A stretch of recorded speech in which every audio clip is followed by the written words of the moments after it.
بسم الله الرحمن الرحيم. نشروا في الأخبار عن 25 مستشفى أمر الفلسطينيون أن يفرغوها للهدم، يعني تدمير المستشفيات، وقرابة 100,000 شخص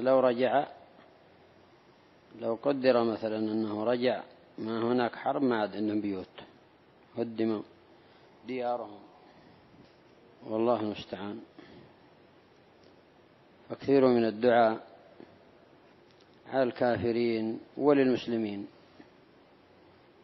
فإنه والله آلام شديدة، إذ ينظر المسلمون إلى هذا الحال لا يستطيعون لهم نصرا ولا أنفسهم ينصرون، في جوع شديد وقلة ماء، ما عندهم ماء، لا عتاد يمدون به، لا طعام يمدون به، لا دواء يمدون به، شعب كامل لا غذاء لا دواء لا ماء، كبير شيء من الماء، والحريق باستمرار فيهم، ما نملك إلا الدعاء والله. فعلينا أن نكثر جميعا ادعوا الله وانصحوا، يدعو الكبار والصغار والرجال والنساء، حتى المنفرد المصلي المنفرد يدعو،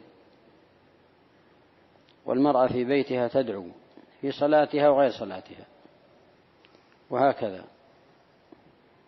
إن من المجرمين منتقمون، وكذلك أخذ ربك إذا أخذ القرى وهي ظالمة إن أخذه أليم شديد، وما الله بغافل عما يعملون، ولا تحسبن الله غافلا عما يعمل الظالمون، إنما يؤخرهم ليوم تشخص فيه الأبصار.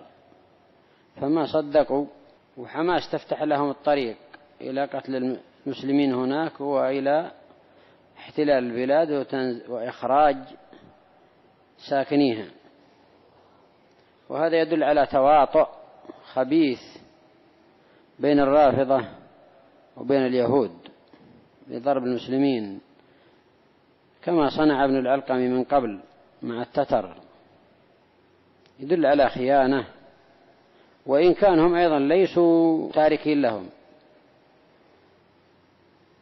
فالتركيز في هذه الآونة من أعداء الله الكفار على الشام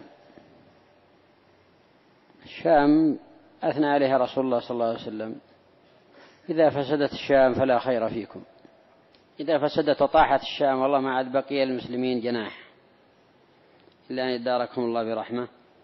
تركيز على مصر والشام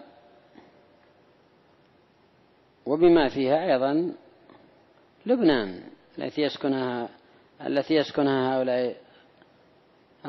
أولئك الزنادقة، حسن نصر الله الذي قال له حسن سميرة، يسمونه حسن سميرة، ويبقبق على أنه ما يفعله كذاب، قد خرجت له وثائق أنه يثني على إسرائيل وأنه معها وأنه حليف لها وأنه كلام قبيح جدا، قبحه الله وقبح الرافضة كلهم، أخزاه وأخزاهم أجمعين. فهكذا عبارة عن مفتاح، قد كانوا ما يدرون من أين يدخلون لهم،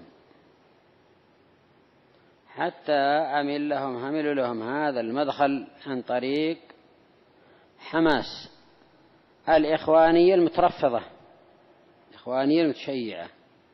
انظروا إلى الركون إلى الظلمة كيف جرهم إليه، حتى هم الآن معرضوا للهلكة.